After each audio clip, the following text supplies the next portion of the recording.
মুর্শিদাবাদের শামশেরগঞ্জ ধুলিয়ান কালী মন্দির, বেদবনা শিব মন্দির সহ 9টা মন্দির বিধর্মী জিহাদিরা ভেঙেছে। অক্ষয় তৃতীয়ার পুণ্য লগ্নে সকাল 10টায় পুরোহিত ডেকে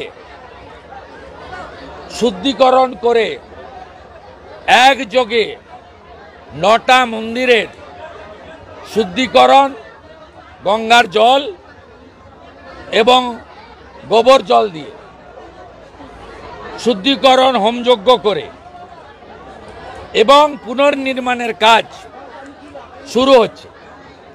প্রাথমিক নির্মাণ কার্যের একটা অর্থ গতকালই আমি তুলে দিয়েছি, বাকি অর্থ, সম্পূর্ণ অর্থ হিন্দুরাই তুলে দেবে।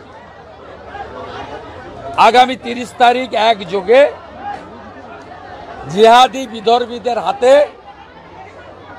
ক্ষতিগ্রস্ত 9টা হিন্দু মন্দিরের শুদ্ধিকরণ এবং পুনর্নির্মাণের কাজ শুরু হচ্ছে।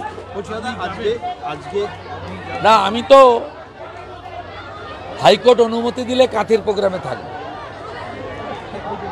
আজকে 26টা প্রদীপ জ্বালিয়ে সন্ধ্যেবেলা বিভিন্ন জায়গায় প্রতিবাদ জানানো হবে। কাশ্মীরে যারা আত্মবলিদান দিয়েছেন তাদের স্মরণে রাষ্ট্রবাদী, দেশপ্রেমিক, সনাতনীরা এই কর্মসূচি করছে। আমিও কোনো এক জায়গায় অংশগ্রহণের চেষ্টা করব। আমি সকলকে এই কর্মসূচিতে অংশগ্রহণের আবেদন জানাব। শরীরের বস্ত্র সরিয়ে তার গোপনাঙ্গ দেখে চিহ্নিত করে বাড়ির বাচ্চা এবং মহিলাদের সামনে খুন করেছে। এর বদলা দেশের সরকারকে নিতেই হবে এবং আমাদের সকলের বিশ্বাস নরেন্দ্র মোদীজির উপর আছে। পুলওয়ামা হত্যাকাণ্ডের পরে তিনি যেভাবে ভিতরে ঢুকে সার্জিক্যাল স্ট্রাইক করেছিলেন, আমরাও সেটা চাই। নিরাপত্তার গলদ ছিল বলে বিরোধীরা একযোগে অভিযোগ আনছে। দেখুন, সর্বদলীয় সভা যা সম্মানীয় রাজনাথ সিংয়ের উপস্থিতিতে হয়েছে, সব পার্টি ভারত সরকারের পাশে দাঁড়িয়েছে। এটা নিয়ে বিতর্কের মধ্যে যাওয়া উচিত নয় বলতে। আর গোটা পৃথিবী এই ইস্যুতে ভারতের পাশে। এমনকি গতকাল ইরানও আমাদের প্রধানমন্ত্রী বা দেশের প্রতি সমর্থন জানিয়েছে। শূন্য কলসির আওয়াজ বেশি। যে দেশে 1000 টাকা লিটার পেট্রোল, 400 টাকা আটা, ভারত থেকে জল না গেলে স্নান করা তো দূরে থাক, গলা দিয়ে জল নামবে না, সেই দেশের এসব লেকচার না বানাই ভালো। পূর্ণাঙ্গ দেখে খুন করা হয়েছে এবং বাড়ির বাচ্চাদের, মহিলাদের সামনে খুন করা হয়েছে। আমার জ্ঞানত আমি এই ধরনের হামলা দেখিনি। 84 সালে শিখ দাঙ্গাতে দেখেছিলাম, শিখ দেখে দেখে খুন করেছিল। দ্বিতীয়বার দেখলাম ছিল, যেহেতু কাশ্মীরের ছেলেরা কাজ পাচ্ছিল, অর্থ পাচ্ছিল, তাই কেউ জঙ্গি হতে চাইছিল না। এবারে কাশ্মীর থেকে পর্যটকদের যাওয়া বন্ধ হয়ে গেল। অভাবের তাড়নায় তারা এবারে জঙ্গি খাতায় নাম লেখাবে, পাকিস্তান টাকা দেবে।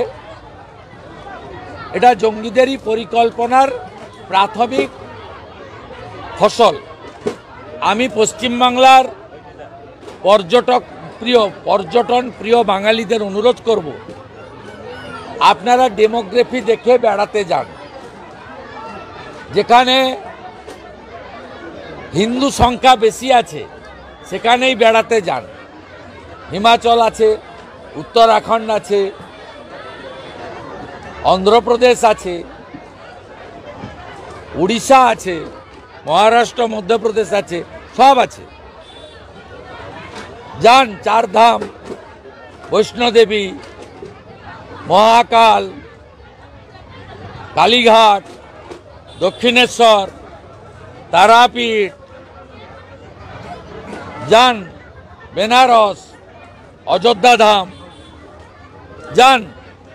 একটু নিজেকে বাঁচিয়ে আপনারা যান।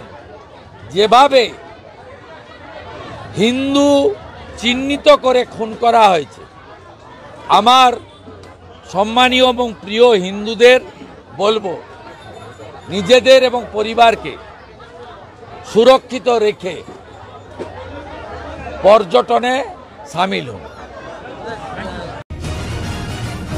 নিউজ এশিয়া, গণতন্ত্রের কণ্ঠস্বর।